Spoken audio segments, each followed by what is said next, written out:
Saludos, mi nombre es Dani Alexander Membreño Reyes y hoy domingo, junio 27, les voy a hablar un poco sobre la diversidad en el aula.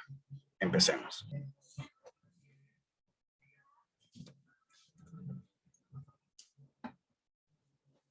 La diversidad en el aula es algo que todos deberíamos de tomar en cuenta, puesto que siempre en todos los salones se tiene una gran diversidad. Los conocimientos previos deberían todos los maestros considerarlo para ponerlos con conocimientos nuevos, saber qué es lo que se sabe y lo que se tiene que saber. Se tiene que tener siempre una atención a la diversidad, es decir, que se tiene que tener cuidado con todos los estudiantes, se tiene que ver cuáles necesidades que cada estudiante tiene para tener en cuenta siempre la igualdad y la equidad.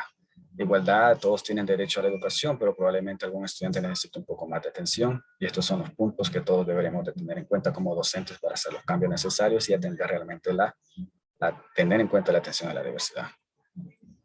Dentro de la educación, dentro de la diversidad siempre se tienen clases inclusivas, que es lo que se trata de buscar la inclusión para que la diversidad no afecte a los estudiantes y todos se sientan dentro de esto.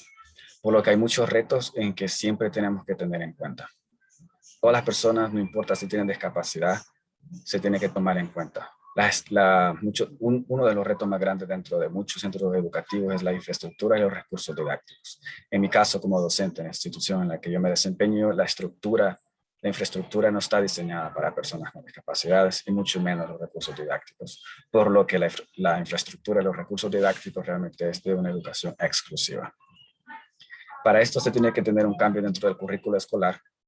No solo depende de los docentes, sin embargo, nosotros como docentes tenemos que hacer este cambio para que poco a poco esta semillita se vaya transmitiendo a los demás docentes, a los estudiantes y entendamos realmente que en la diversidad todos tienen que ser inclusivos, no importa qué necesidad tengas. Es decir, se tienen que tener los ajustes razonables. Los ajustes razonables son los cambios y adaptaciones adecuados para garantizar los derechos de las personas con discapacidad de igualdad de condiciones. Los cambios no serán excesivos o indebidos. Todas las personas, todos los estudiantes tienen algo diferente, por lo que el docente de la institución tiene que tener ajustes razonables para atender las necesidades de los estudiantes. Para esto, el docente tiene que conocer su clase, la institución tiene que conocer sus estudiantes. Una vez se sepa esto, se tiene que dar una enseñanza diversificada, es decir, que el docente tiene que hacer sus clases basado en clases diversificadas en la cual se está llevando a cabo la inclusión. No importa que la clase tenga mucha diversidad, tienen que estar incluidos todos los estudiantes, de forma presencial o de forma remota, como ahora ya se está dando, tiene que ser igual.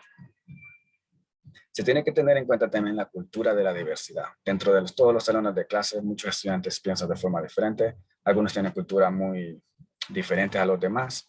Algunos vienen de lugares muy remotos dentro del país, por lo cual tienen diferentes culturas, diferentes formas de hablar, diferentes acentos, lo cual podrían causar rechazo a algunos estudiantes y el docente tiene que tener cuidado también con estos estudiantes y atender realmente toda esta diversidad de los estudiantes que en vez de sentir este rechazo deberían de sentir esa curiosidad de aprender de ellos.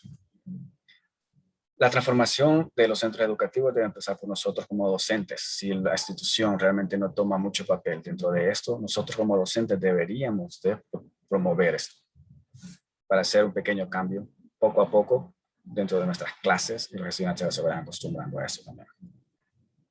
Para eso mismo nosotros como docentes nos tenemos que autoevaluar si realmente estamos teniendo clases inclusivas y si estamos atendiendo a la diversidad, como las instituciones lo deben de hacer también.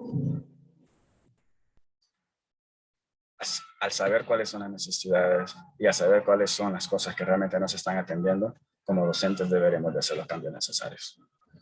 Todas las barreras que se tienen dentro de los salones de clase, como docentes tenemos que atenderlas, pero no lo vamos a identificar si realmente no entendemos a los estudiantes, si no atendemos a la diversidad. La misma diversidad muchas veces, porque no es atendida, lleva a los estudiantes a tener barreras.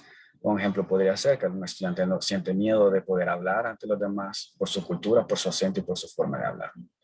Por sentir ese rechazo, porque se burlen de él, aquí estamos teniendo exclusión y rechazo, es decir, barreras para el aprendizaje de este estudiante. Para eso mismo los docentes tienen que tener una planeación diversificada para que los estudiantes se enfoquen realmente en el aprendizaje y se lleven bien con todos los estudiantes y sepan que la planeación diversificada es para el docente y que los estudiantes sepan cómo se debe de llevar unos con otros. El docente también puede enseñar a los estudiantes de cómo poder llevar bien con los demás. Son muchos puntos que deben de tomarse en cuenta con los docentes y con los estudiantes y con las instituciones educativas para poder llegar a tener una clase siempre atendiendo la diversidad y las clases inclusivas y que todos tengan un aprendizaje significativo. Gracias.